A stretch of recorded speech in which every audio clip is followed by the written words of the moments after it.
semuanya, selamat datang di chapel hari ini. Sebelum kita memulai chapel pada pagi ini, mari kita berdoa. Bapa, kami ucap syukur atas hari ini ya Tuhan, atas kasih karunia yang Engkau berikan kepada kami dapat bangun pagi dan beraktivitas. Kiranya Engkau memberkati kami dan menyertai kami, sehingga kami dapat menyerap firman-Mu ya Tuhan. Terima kasih Tuhan, dalam nama kami berdoa. Amin. Kami rindukan kuasa lawatan-Mu, kebangkitan pasti terjadi.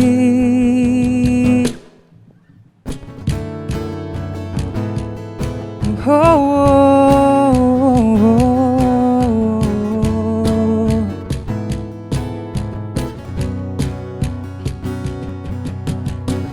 Pelukis cakrawala, merangkai jagat raya, pencipta alam semesta,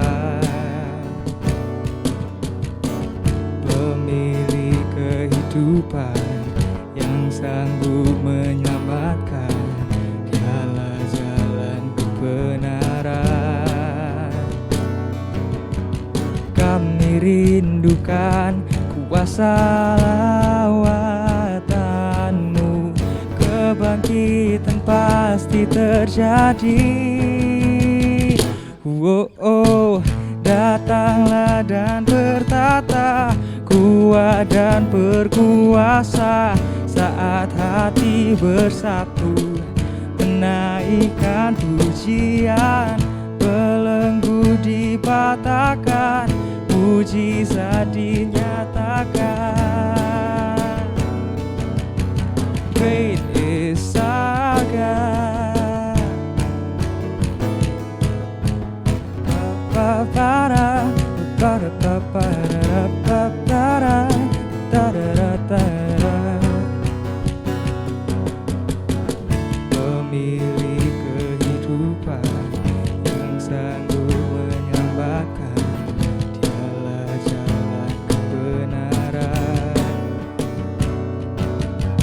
Kami rindukan kuasa lawatan-Mu, kebangkitan pasti terjadi. Oh, oh, datanglah dan bertata, kuat dan berkuasa. Saat hati bersatu, menaikkan pujian, belenggu dipatahkan, mujizat dinyatakan. Great is our God.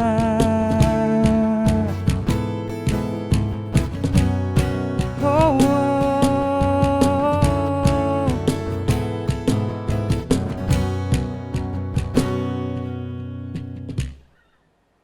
Kita naikkan pujian Heart of God.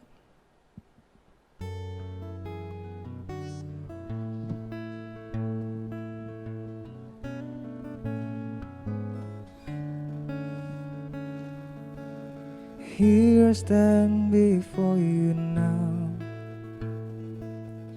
as honestly as I know how, broken by the days gone by. Spirit, help my soul to rise.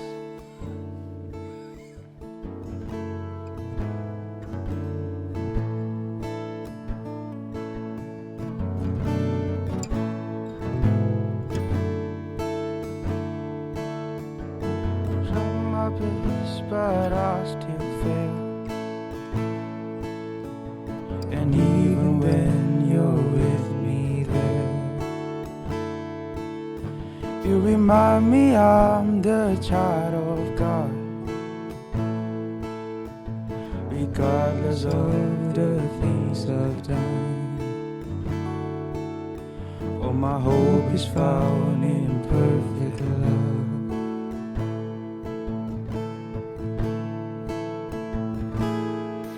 Your mercy triumphs over judgment.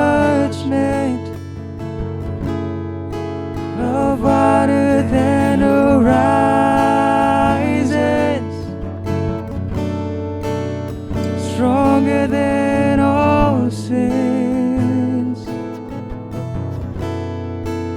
Lord, your kindness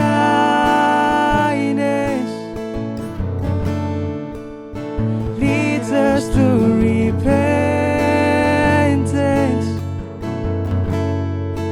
to the heart of God.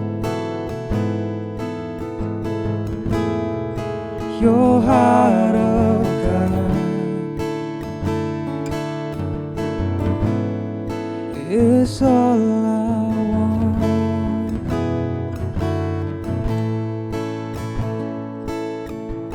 Say that it's impossible to ever save a sinner's soul, but my God says to the prodigal, my beloved one, you're welcome home. Oh, oh, oh. Your mercy, it triumphs over judgment. Love wider than the horizons, stronger than all sins. Oh, Lord, your kindness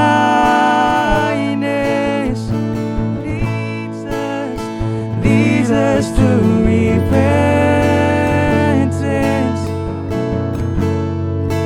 to the heart of God. Oh, heart of God is all I want.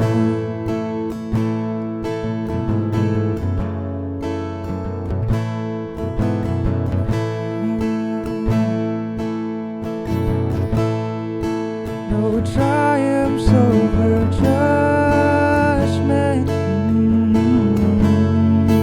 Love wider than horizons,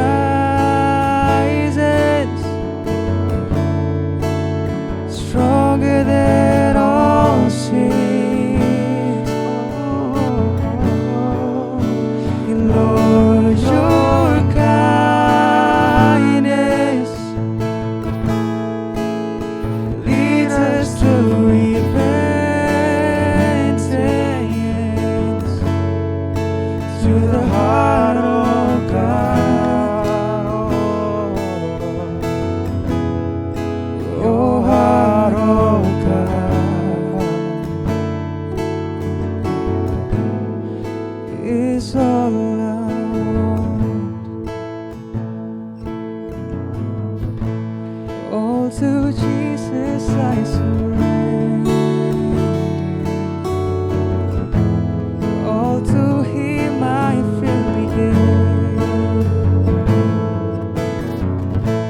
I will ever love and trust Him,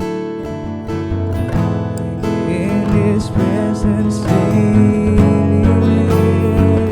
Oh, all to Jesus I surrender, all to Him I freely give. I will ever love and trust Him, in His presence daily. Oh,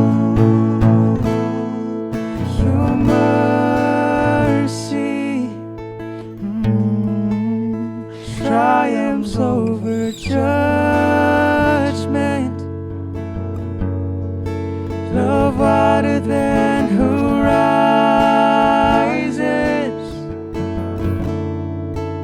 stronger than all sins. Your kindness, Lord, Lord, your kindness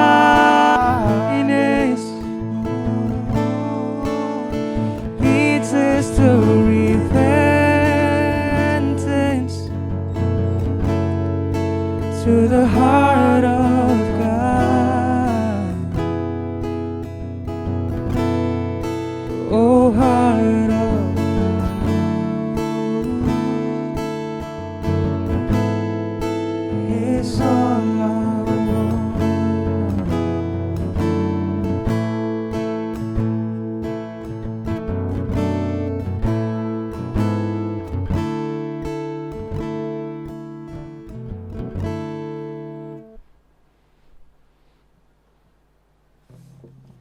Mari kita naikkan pujian Good Father.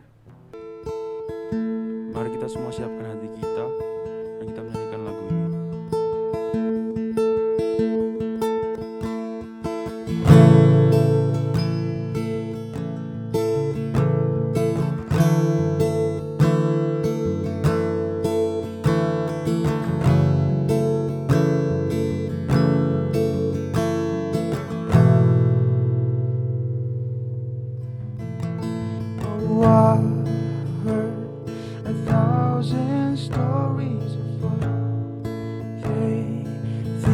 Your life, tender whisper of love in the dead of night that you call me, deeper still into love, love, love. You're a good father. It's who you are. It's who you are. It's who you are, and I'm loved by you. It's who I am. It's who I am. It's who I am. Oh, I've seen many searching for answers far and wide.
You are perfect in all of your ways to us. You're a good Father. It's who you are. It's who you are. It's who you are. And I'm loved by you. It's who I am. It's who I am. It's who I am. You're a good Father. It's who you are. It's who you are. It's who you are. And I'm loved by you. It's who I am. It's who I am. It's who I am.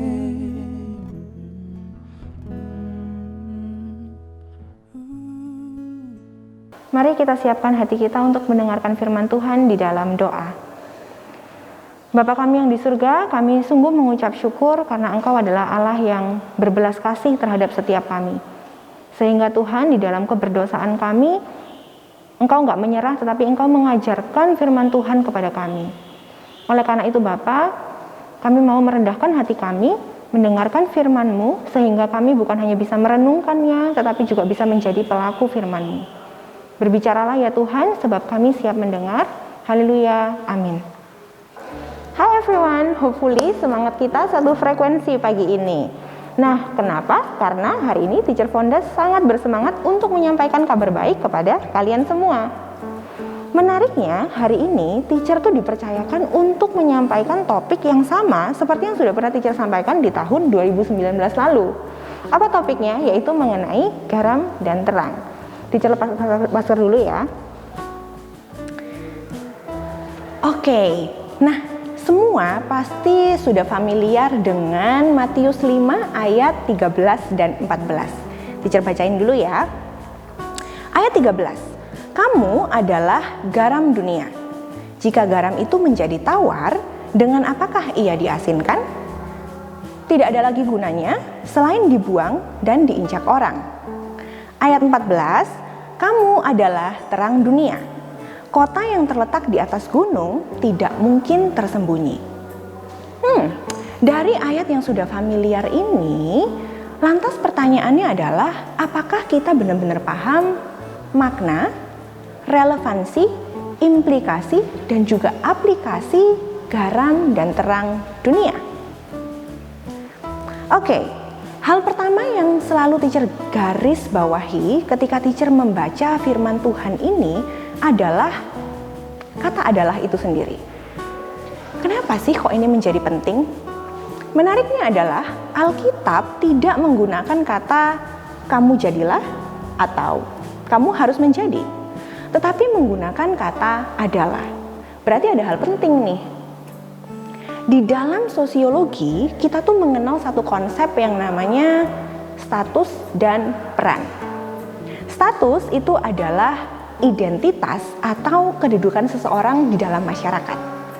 Kemudian, status selalu diikuti dengan peran. Apa itu peran? Peran adalah perilaku yang diharapkan muncul ketika seseorang menyandang identitas tertentu atau menyandang status tertentu. Nah, ini artinya dengan menjelaskan bahwa kamu adalah garam, kamu adalah terang. Itu artinya ketika kita lahir baru di dalam Kristus, maka kita menyandang identitas kita sebagai garam dan terang dunia. Lantas, ketika kita sudah punya status, seperti yang tadi Teacher sudah bilang, pasti selalu diikuti dengan peran dong. Jadi perannya garam dan terang dunia apa ya? Tentu saja kalau kita melihat secara real, garam itu fungsinya untuk memberikan rasa, untuk mengasinkan. Dan terang fungsinya adalah untuk membantu orang-orang yang ada di dalam kegelapan untuk memiliki cahaya dan bisa melihat. Nah, kalau Teacher wrap up, berarti fungsi atau peran dari orang-orang yang statusnya adalah garam dan terang dunia adalah untuk memberi dampak atau memberi pengaruh pada dunia. Waktu Teacher merenungkan mengenai hal ini, hati Teacher tuh bergejolak dengan sebuah pertanyaan. Gimana caranya kita melakukan peran kita dari status itu tentunya, sampai akhirnya orang ketika melihat hidup kita, mereka ngerasain dampak dari kehidupan kita dan mereka bisa bilang orang ini benar-benar garam dan terang dunia. Nah, kalian masih ingat nggak kisah Daniel? Teacher ceritain sedikit ya. Jadi pada waktu itu Raja Nebukadnezar dari kerajaan Babel menyerang Yerusalem, mengepung kota Yerusalem, dan akhirnya nggak berhenti di sana. Mereka juga menjarah hal-hal yang menurut mereka berharga. Dan nggak cuman barang nih ternyata, bahkan sampai keturunan bangsawan dan juga keturunan raja itu ikut dibawa ke kerajaan Babel gitu. Nah, tetapi uniknya adalah orang-orang yang dibawa ini tadi adalah orang-orang yang punya kriteria khusus. Jadi bahkan bukan hanya sekedar keturunan raja atau keturunan bangsawan, tapi masih diseleksi lagi tuh. Nah, dalam Daniel 1 itu kalian bisa lihat bahwa kriterianya adalah mereka yang dibawa ini haruslah orang-orang yang muda, orang-orang yang tidak bercacat, kemudian orang yang tanpa celah, yang perawakannya baik, memahami berbagai hikmat, pengetahuannya banyak, mempunyai pengertian tentang ilmu, dan harus cekatan atau cakap dalam bekerja. Kemudian, long story short, salah satunya adalah Daniel nih, yang kemudian dibawa ke kerajaan Babel. Menariknya lagi, waktu si Daniel ini sudah ada di dalam kerajaan, kemudian dilihat gitu ya kompetensinya, Daniel 1 ayat 20 itu menuliskan bahwa Daniel ditemukan bahwa dia 10 kali lebih cerdas dibandingin yang lain. Wow, bayangin ya, tadi aja tuh kriterianya udah banyak. Tapi ternyata dari kriteria-kriteria itu tuh masih dikalikan dengan 10. Hebat banget gak sih?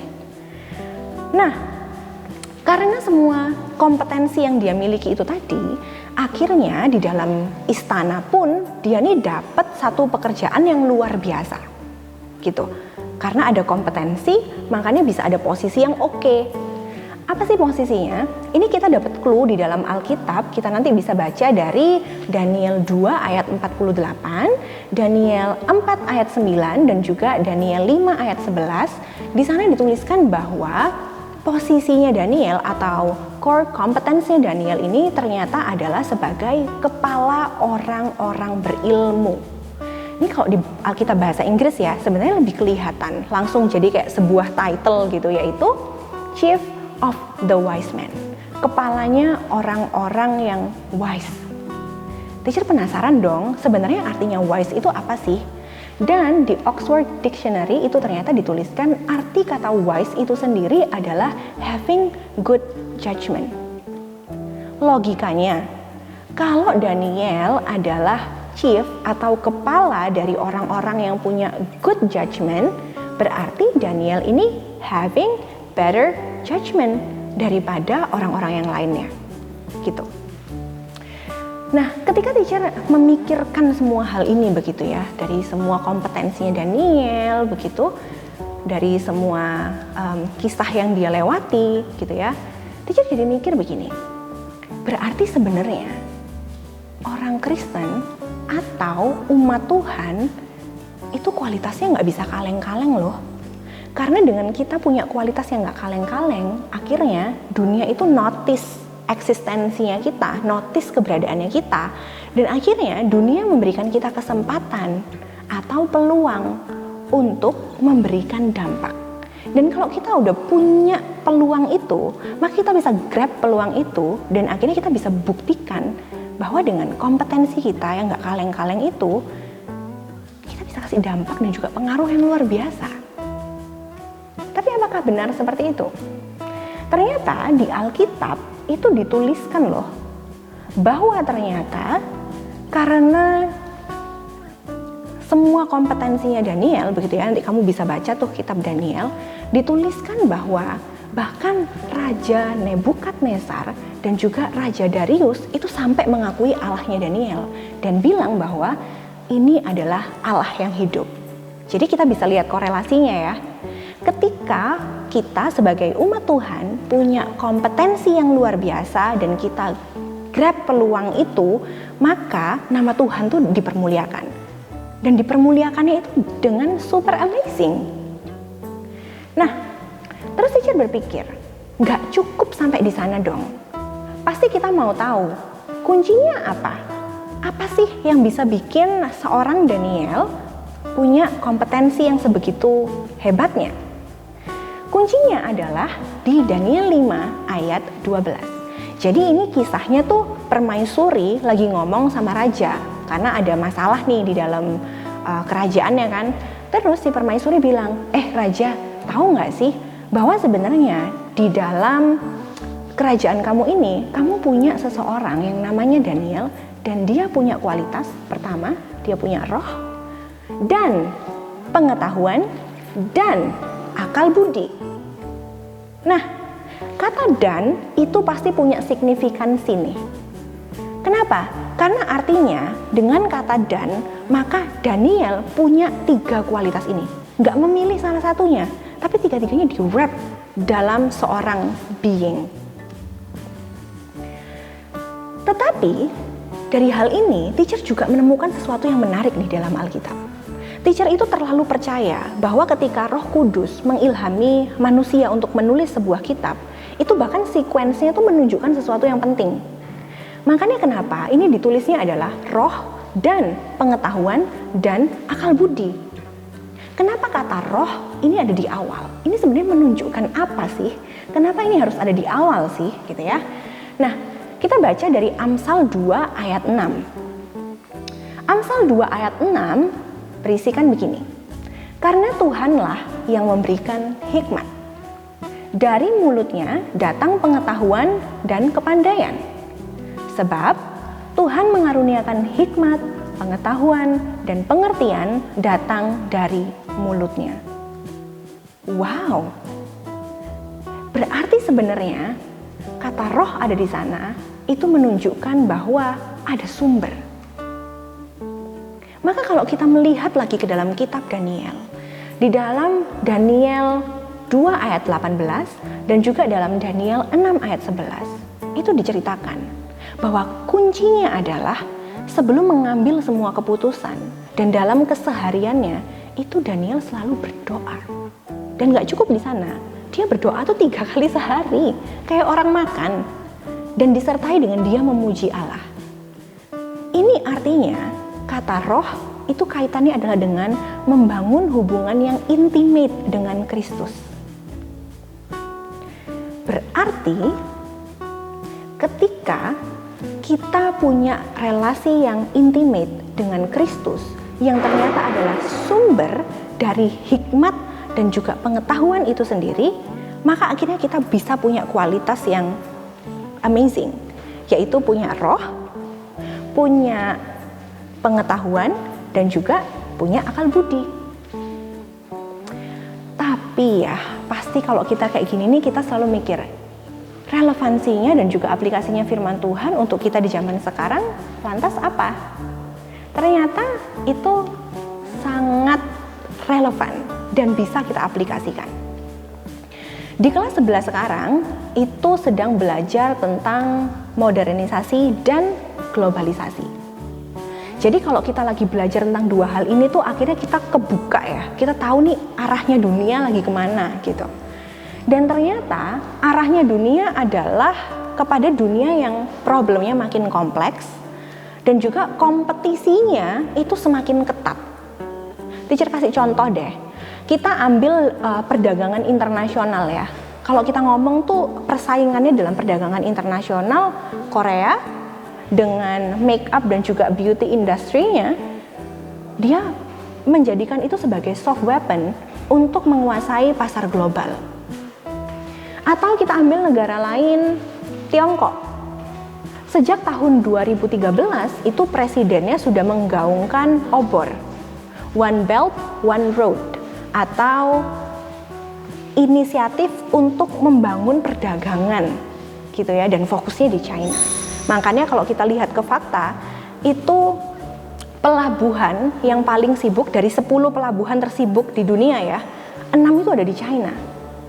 Nah, jadi kita bisa lihat ya, bahwa problemnya makin kompleks, kemudian persaingannya juga semakin ketat gitu. Lantas ketika kita sudah mengetahui hal ini, teacher jadi bertanya-tanya, ini orang yang percaya Tuhan, orang yang ngaku-ngaku adalah pengikutnya Kristus, posisinya udah di mana? Kita udah ngapain aja selama ini? Apakah kita tuh sudah memberikan waktu untuk mengupgrade diri? Apakah kita ini punya value added sehingga akhirnya kita punya kompetensi yang oke dan dunia akhirnya notice kita, memberikan kita kesempatan, dan kesempatan itu bisa kita pakai untuk memberikan dampak. Karena logikanya, di tengah dunia yang semakin modern dan mengglobal, persaingan yang makin tinggi, kalau kita kapasitasnya B aja atau biasa aja, siapa sih yang bakal percaya untuk ngasih kita kesempatan? Ya enggak? Jadi kesimpulannya, status kita adalah garam dan terang, sehingga kita punya peran untuk memberikan dampak pada dunia. Kedua, untuk memberikan dampak pada dunia, maka kita harus punya pengetahuan dan hikmat.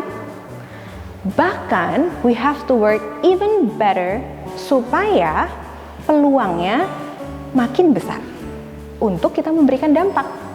Dan terakhir, yang ketiga adalah untuk memiliki pengetahuan dan juga hikmat itu sendiri, maka kita harus punya intimate relationship with Christ, yang adalah sumber dari pengetahuan dan juga hikmat itu sendiri. Anak-anakku, teacher berharap bahwa apa yang sudah kita dengarkan pada pagi hari ini menjadi sebuah perenungan yang sepanjang hayat kita gumulkan. Teacher berdoa, semoga melalui kehidupan kalian, nama Yesus senantiasa dipermuliakan. Tuhan Yesus memberkati. Terima kasih telah menonton chapel ini. Mari kita berdoa. Bapa, kami ucap syukur atas firman ya Tuhan. Kali ini kami akan melakukan aktivitas kami, kiranya Engkau memberkati kami. Terima kasih Tuhan, dalam nama kami berdoa. Amin. Tuhan memberkati guys.